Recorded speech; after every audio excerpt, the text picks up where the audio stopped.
இன்னைக்கு அண்ணா திமுக ஆட்சியில் இன்னைக்கு பாத்தீங்கன்னா டெல்டா நிறுவனம் அண்ணா திமுக ஆட்சி வந்தது, டாடா நிறுவனம் வந்தது, ஓலா வந்தது, எத்தர் வந்தது, சிம்பிள் வந்தது. இவ்வளவு நிறுவனங்கள் அண்ணா திமுக ஆட்சியில் வந்து பல லட்சம் பேருக்கு வேலை வாய்ப்பு உருவாக்கி தந்த அரசாங்கம் அண்ணா திமுக அரசாங்கம்.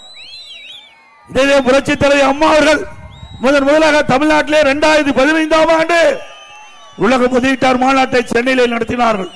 படித்த இளைஞர்களுக்கு வேலை வாய்ப்பு கிடைக்க வேண்டும் என்ற அடிப்படையில் இந்த தொழில் முதலீட்டை நடத்தப்பட்டது.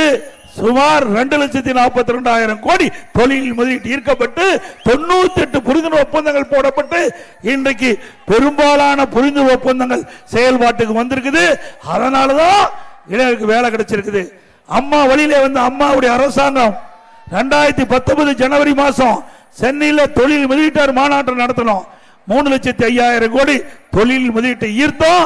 304 புரிந்துணர்வு ஒப்பந்தம் போட்டோம். அதன் மூலமா பல லட்சம் பேருக்கு வேலை கிடைச்சது.